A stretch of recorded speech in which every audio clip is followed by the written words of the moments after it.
something is happening in Memphis, something is happening in our world.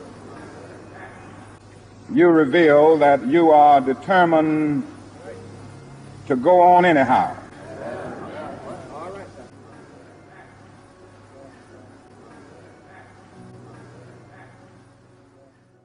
Pastor Smith, thank you for welcoming us into the beautiful Mount Moriah East Baptist Church.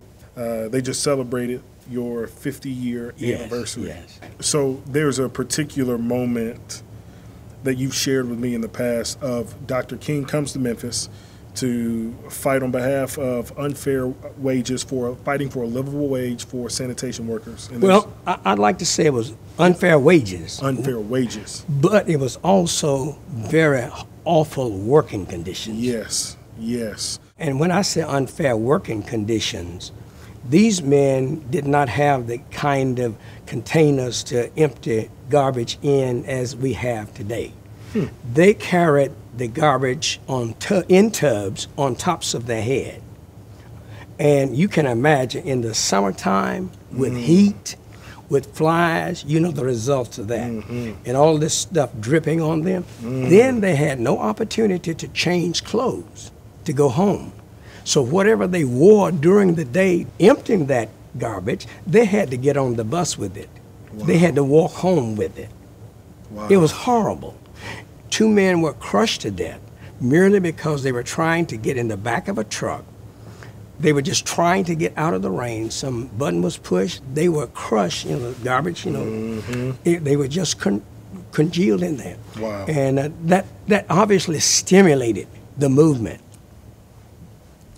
I had an experiment going at St. Jude. So as soon as I got my experiment under control, I left to join the march. When I got to the march, it was already in progress. The march was going west on Beale, turning north on Main. And I'm midway, the end, about the fourth back in the march. Well, all of a sudden, you started to hear screams. Then you started to see smoke. You also heard the breakage of glass. What had happened was a group of young men who did not agree with Dr. King's philosophy decided to disrupt the march. They did that with Dr. King at the head, many of our city leaders at the head.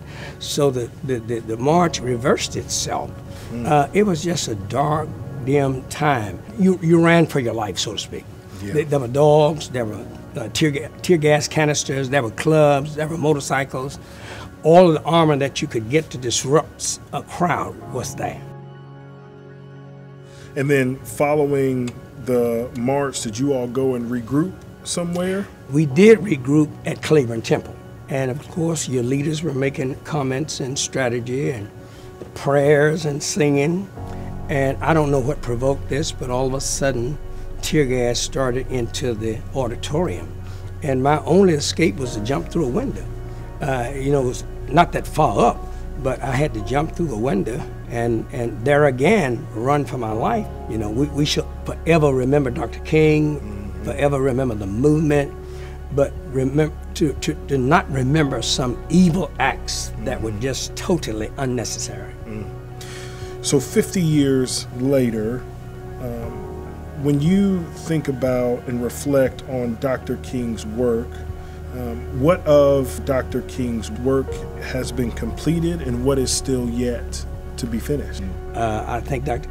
King's dream has become a reality in a lot of individual lives. Yes. Whether or not we as a whole community, as a whole race, as a whole people have done that, I don't know. But to answer you, have individuals done that? Yes.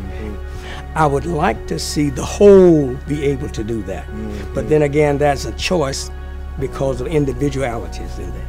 So what has it been like for you carrying the torch before King is murdered? And what has it been like in your own ministry carrying the torch after? Well, before you had a group of people basically older than I was, who had a sense of fear, a sense of complacency, and of course to preach to that kind of people was to console them where they were.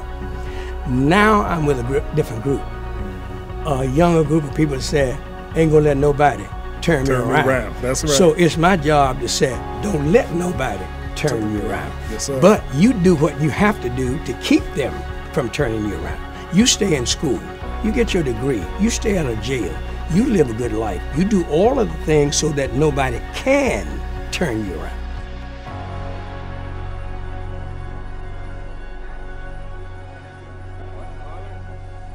Something is happening in Memphis, something is happening in our world.